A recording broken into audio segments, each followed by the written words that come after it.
The following is based on actual events.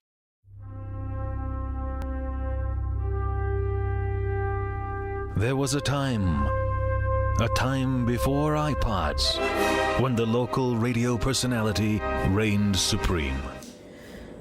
So, hi everybody, and Jacky Dr Soc, and we are 3 years on from the last interview. So during COVID, I decided to make a series called Jacky Investigates, and the first episode was the lovely Dr Soc. And lovely. and it was the most watched out of the whole series. Wow. I interviewed 18 I'm surprised. people. I know. Well, I interviewed 18 people, and they were all from around the world. Literally, I did 3 different time zones, and it was the most watched. Wow, amazing. So before today, I went back and watched it, did my homework, Oh. and I decided there's only one change. Really? One. What's that? My hair's longer and yours hasn't changed. You know, I thought you were my friend there, Rob. That's the only thing. Yeah, We don't look any older. Really, you think? Less frazzled. I don't know. We did that. That was right in the middle of COVID, if I remember. Well, no, it was at the beginning because it Right. was. I think it was 3 years, and so we all found out about it in the March didn't we? Right. And I think it was about April time, maybe May, something like that. It was our first lockdown. Well, I remember doing that interview from my bedroom. You couldn't tell because it was just a black. You'd pulled the curtains. Right. It's a bit dark. Yeah. No, I mean not dark in light level. Just kind of. We were all locked up, weren't we? Yeah, it was a weird time. It was a very weird time, and quite frankly, I think I speak for many people when I say I'm glad that's, it seems like we have COVID under control now, and it's behind us by and large. And, when you go back, a huge student of history, when you go back and look at the Spanish flu, back from the early 1700s, it's almost history repeating itself again. Well, I remember the naysayers, and I said exactly that online. I said, this has happened before.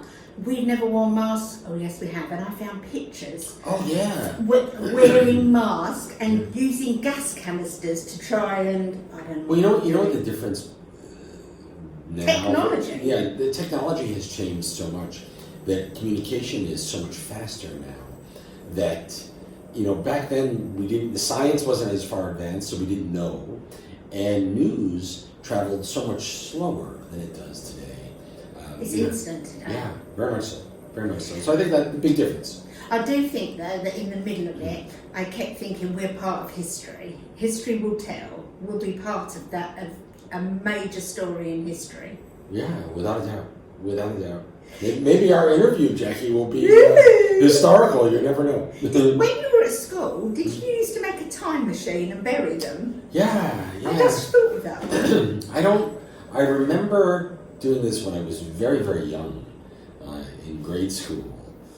But I don't, it'd be nice to go find that again after all these What years. age is grade school? Because we have junior school, which is 5 to 11. So this would start even age or the age? Yeah, so Just kindergarten starts 5, 6, Yeah. and that would go, roughly up until 11 or 12. Yeah. We did it at the same age. Yeah. We buried, and I can still remember. We did one at home. I think my brother and I buried one in the garden. Did you ever go find it? No. It'd be We interesting. should, because that would be interesting. Do you remember what you buried? I have not a clue. Not a clue. Well, I remember we used to have a magazine, a children's, teenage magazine called Jacky.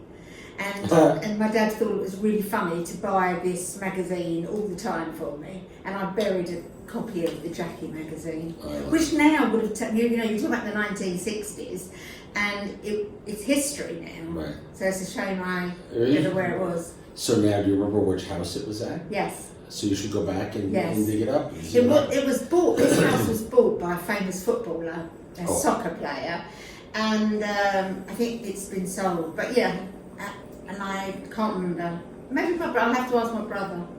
That would be interesting. Yeah, That would be that would. see if you could find it. Yeah. See if you could find it. So what's happened in the last 3 years? Oh, life. So, since COVID, there's been another catastrophe. It's finished now because that's 3. What was Irma. that? Oh, Irma. Next door. Okay. Yeah. So a lot has happened.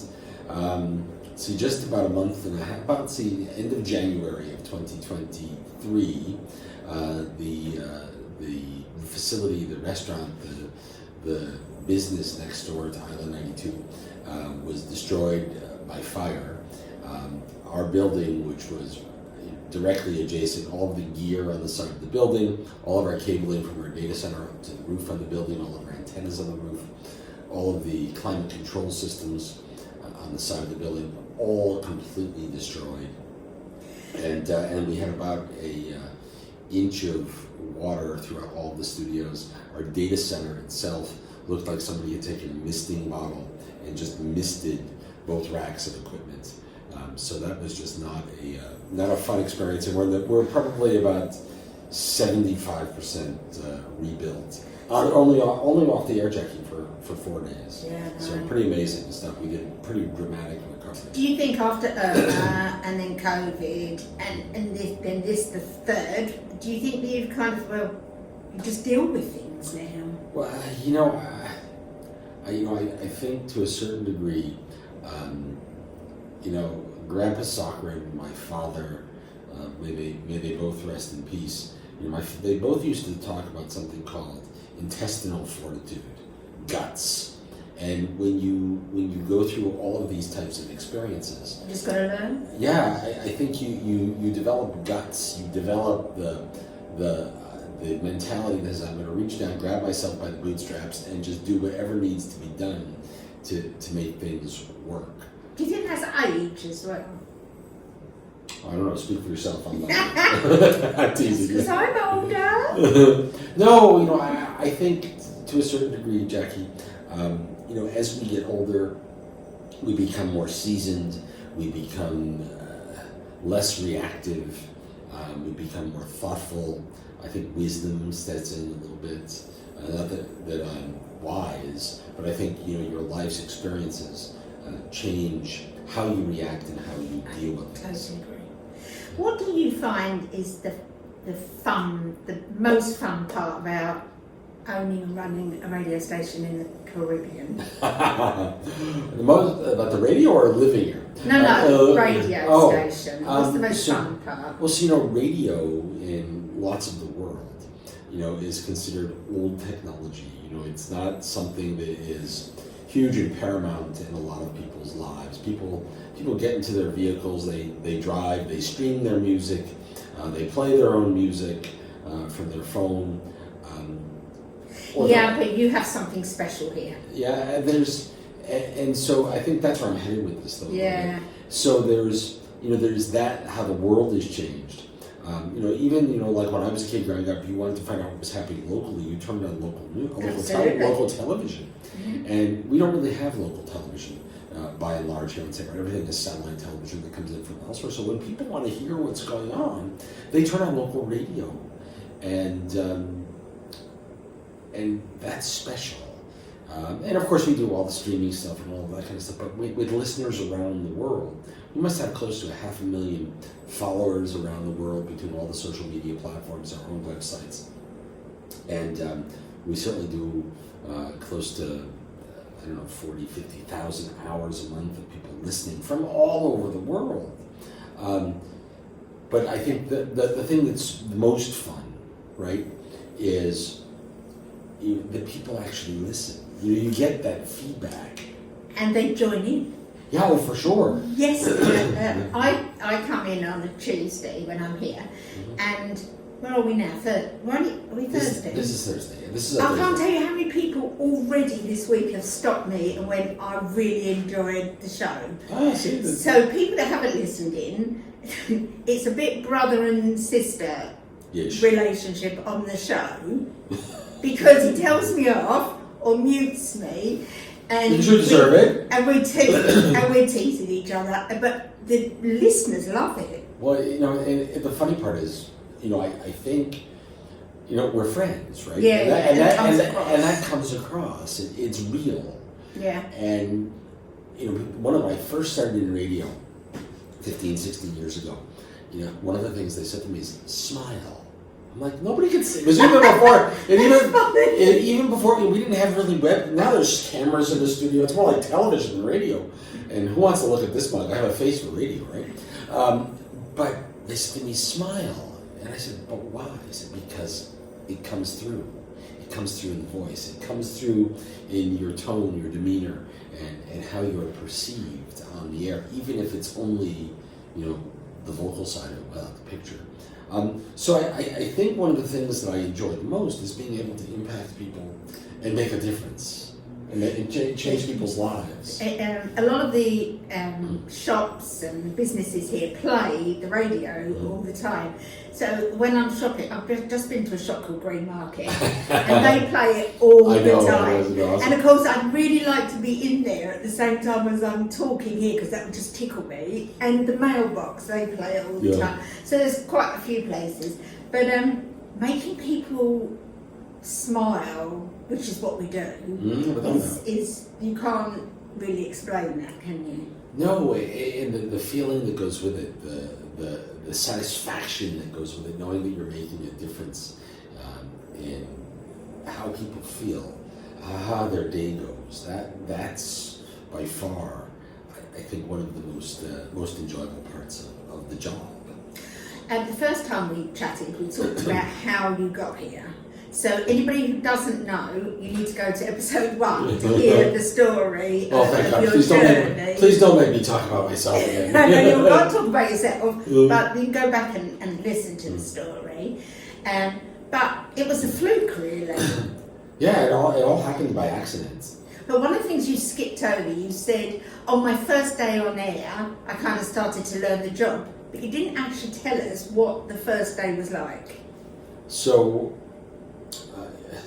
I remember I didn't even have a key to the radio station yet. And the person who was on the air before me that morning was out sick that day.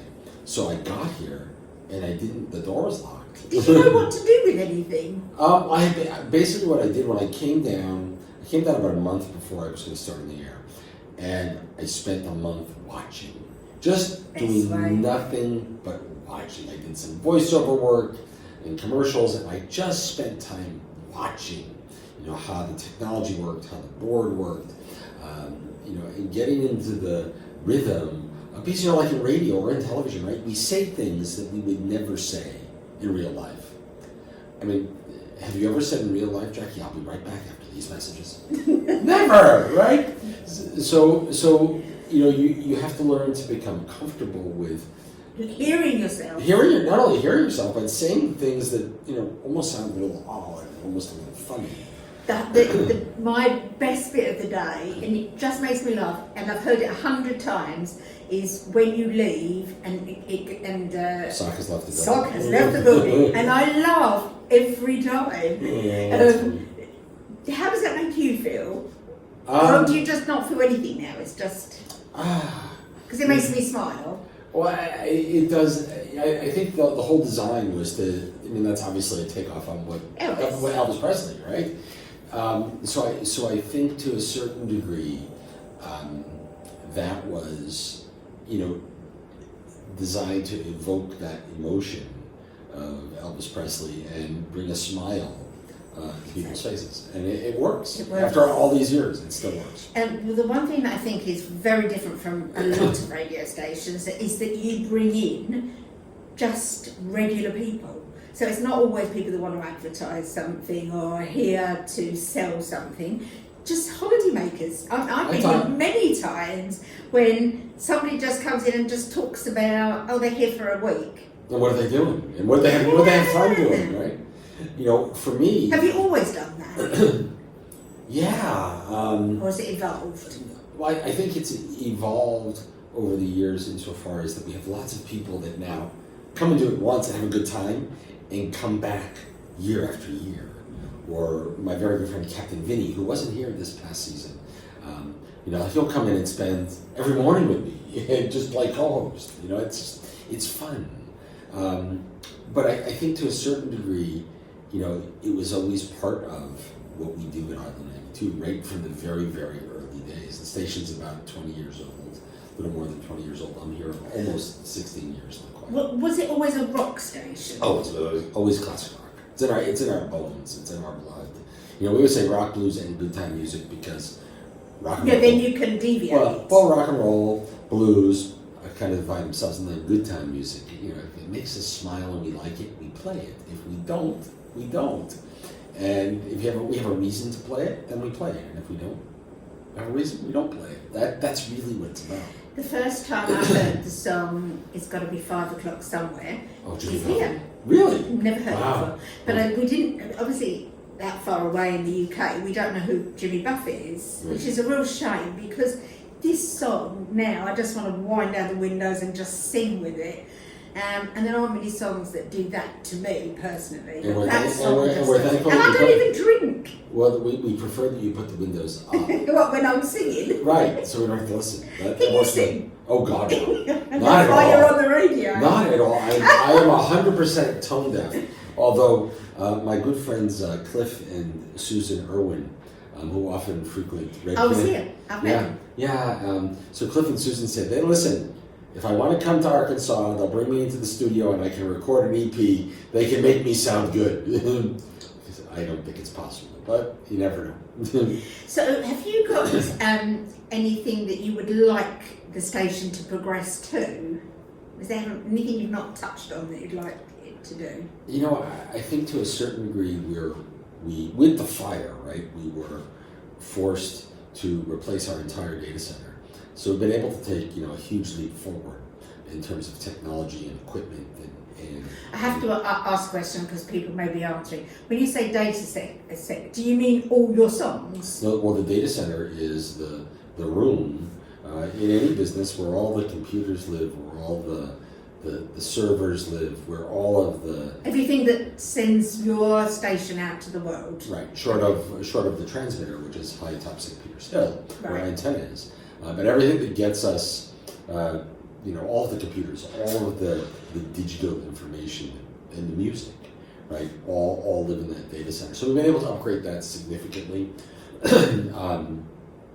We were able to. So in 2022, I lost both mom and dad, and was able to, with our engineers, with Herb and Derek, were able to build out a remote studio in my family's home in Connecticut.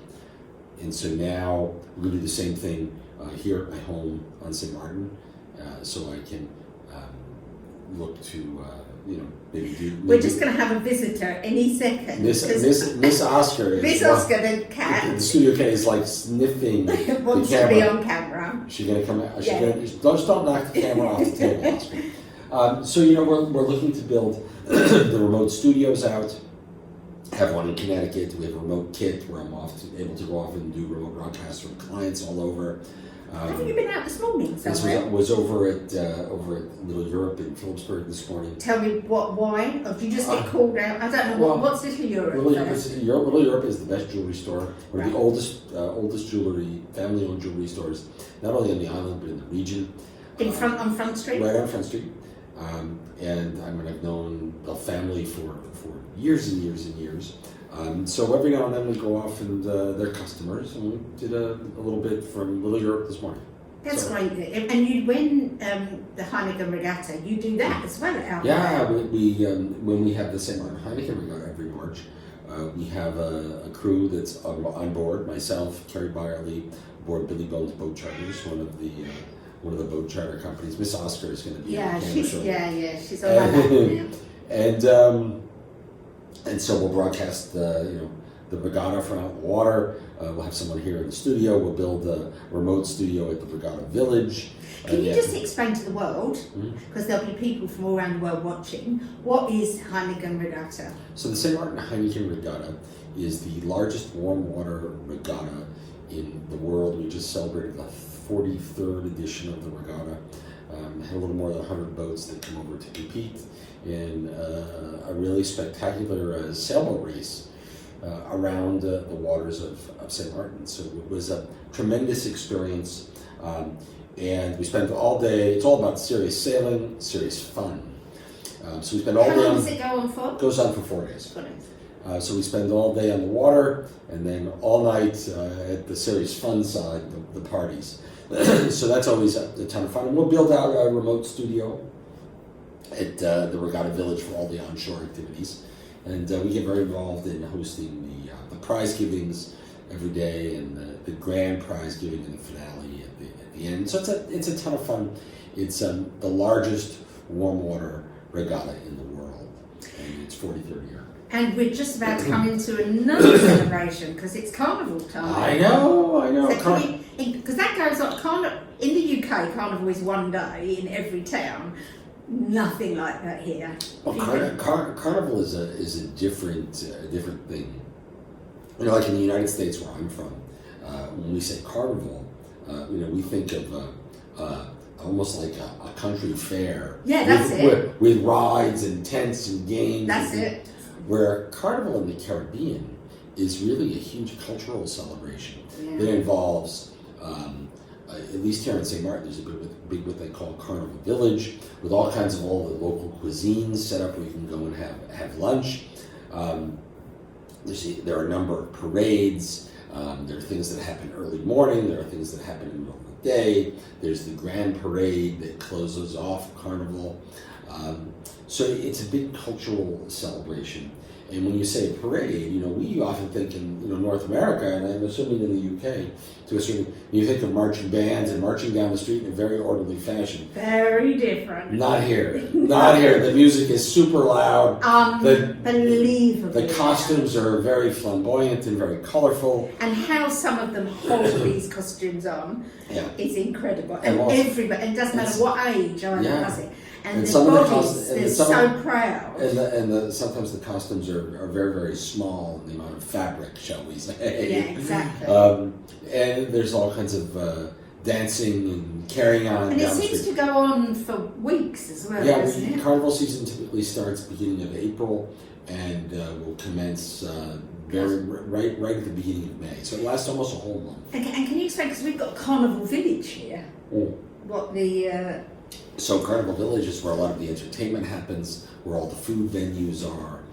So there's lots of concerts and things that happen. It all happens at Carnival Village, which is in town, in Phillipsburg, in the capital city. There's different parades, because there's a children's parade as well, isn't there? There's a children's parade. There's stuff that happens they call Jubilee morning, where everybody gets up super early and they're... Oh, I heard this. I didn't know. And puts on their pajamas and goes wandering around. It's like 3 or 4 o'clock in the morning or something. Before the sun comes up, Okay.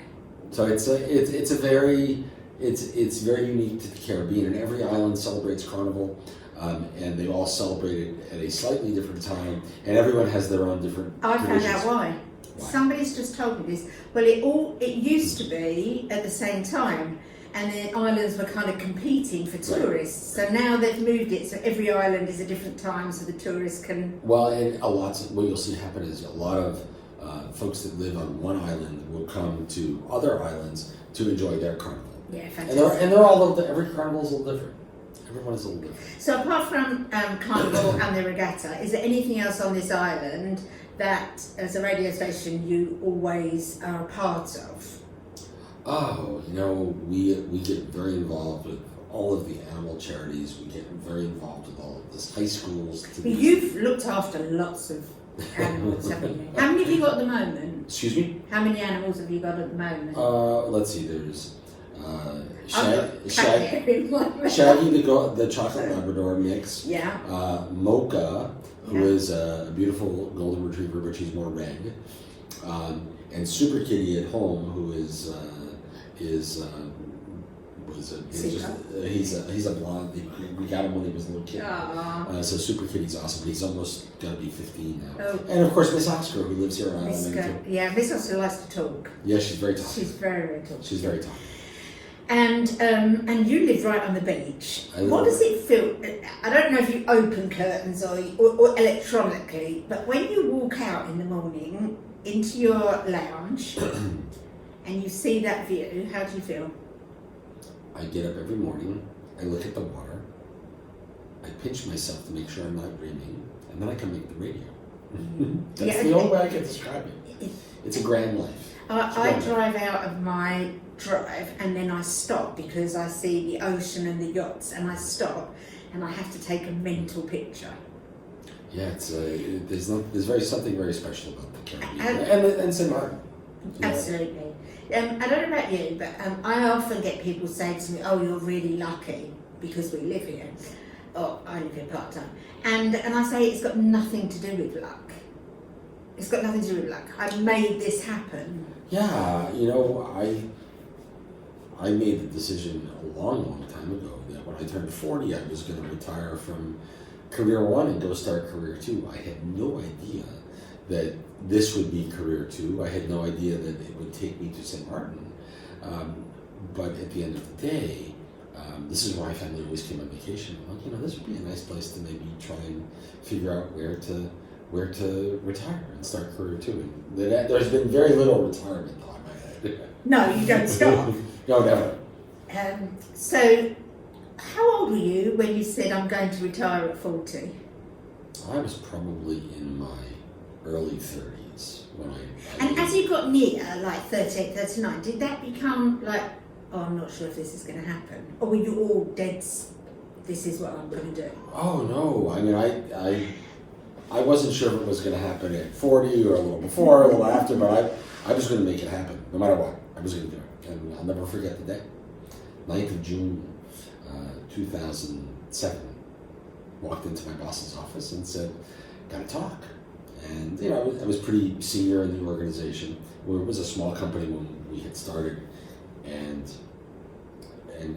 his name was John. Sat across.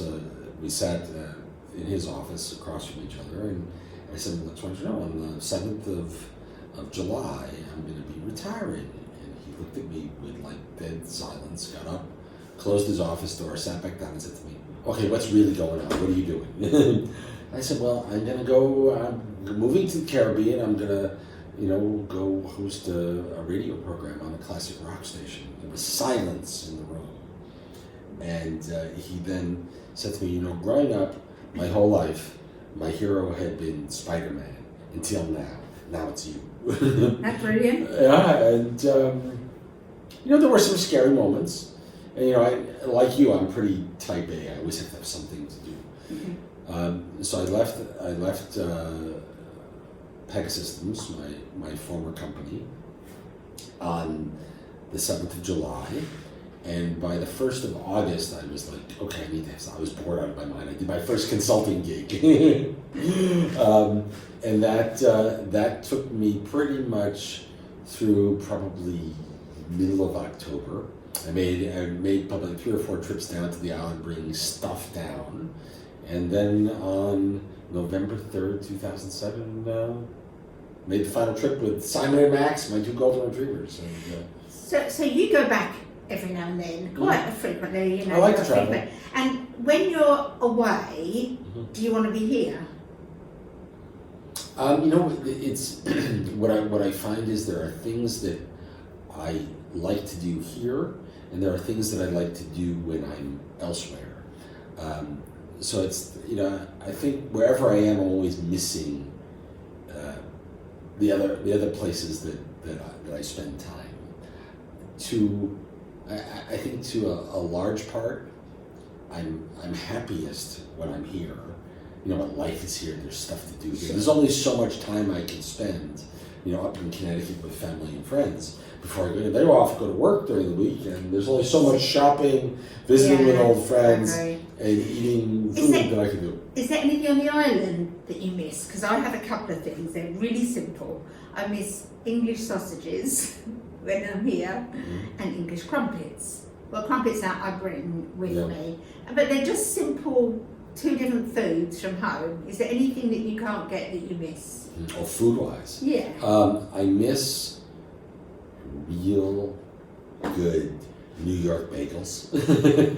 I miss... My next door neighbour makes them. Really? And I've never tried everything but the bagel. I didn't even know what it was. And it's a topping that goes on the bagel. And he's just made them, and they are fantastic. I miss real New York City bagels. Yeah. I miss great pizza, because it's just part of the fabric of the northeastern part of the United States. And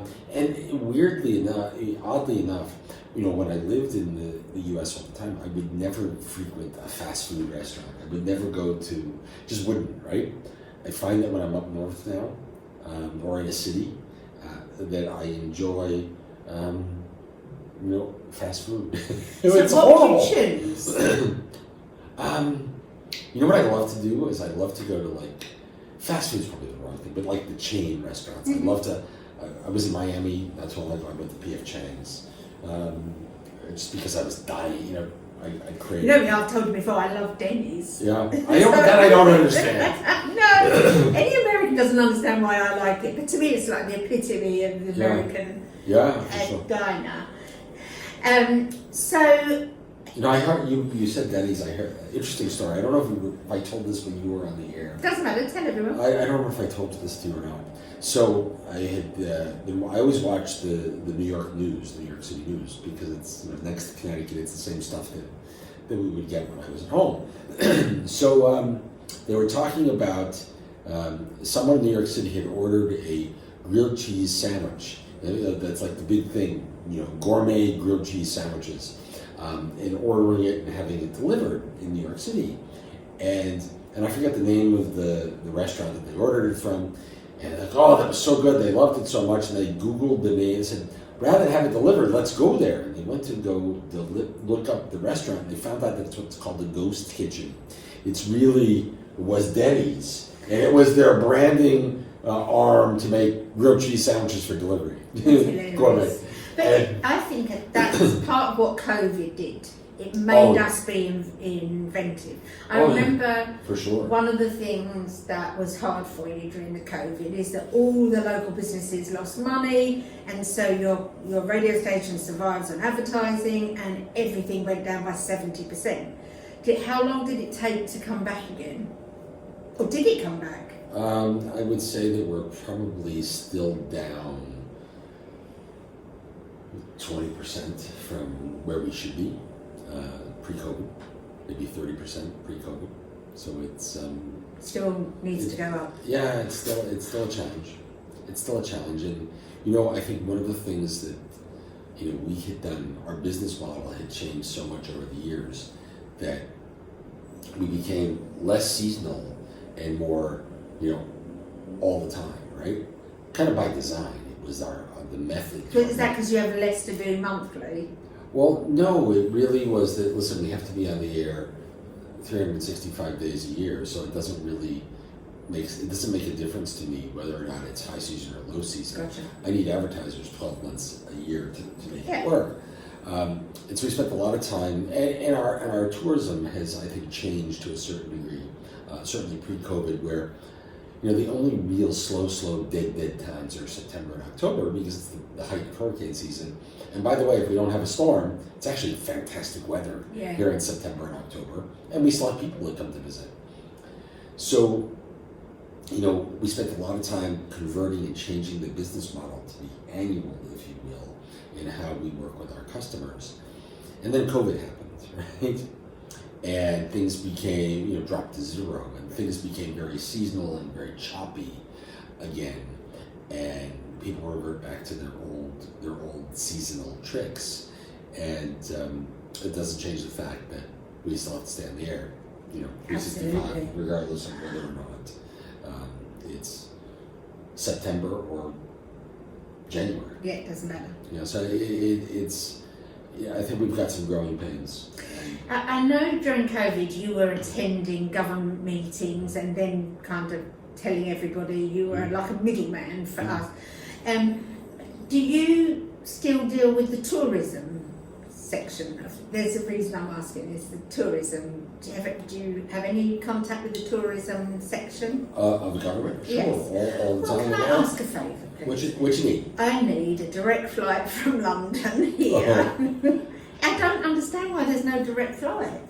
Doesn't make sense. Well, and who would be the airline of choice? Virgin. Well, I think you should talk to Virgin. I have And repeatedly. what do they say? They don't answer because I'm just a I repeated over years, but I know that the tourism here, I mean, they went to Miami and did an exhibition all about St. Martin, and they're always in contact to encourage. Now we've got, I mean, this is fantastic news, that we've now got cruise boats, that we're the home port, which I think is fantastic. The one thing we're missing is a direct flight from London. You want a direct flight from London? Yes, so are we you need to gonna, put this in at any meeting. And you're going to take that flight? Yeah. Well, I'm sorry, I can't put that in. Yeah, but I'm going. Oh, you're leaving? Oh, perfect. One way back to London, no problem. So I'll charter the private jet. Thank you. It's funny because people in the UK don't know St. Martin. They don't know it. How did you find St. Martin? On a cruise. Wow. I stopped on a cruise, otherwise I wouldn't know. And there's very few British that come here. And that's because we don't have that direct flight here, so I do think it needs to go on an agenda. I often message British Airways and Virgin, never get a reply. Yeah, you know, getting direct flights these days is just a challenge everywhere. What percentage of the flights have come back since COVID? Oh, I think we're pretty. I can't really speak numbers, but that airport. Are we back again? Oh, that airport is busy. How fantastic is that? Busy, and we're using 30% of the building, so and it's still. How long before just to let everyone know, anyone that doesn't know, is that during Irma the airport was demolished, and that's 5 years ago, and it's still not back. We're still repairing it. Yeah, I'm told that at least the scuttlebutt is such is that by the end of this year we should be substantially back in using more of the building. Because I heard last week from a few people that when they came in, they put every single bag through customs. Yeah, that happened to me when I was. Yeah, you must have come back on the. When I came back on the 6th. It's stopped now. The 6th.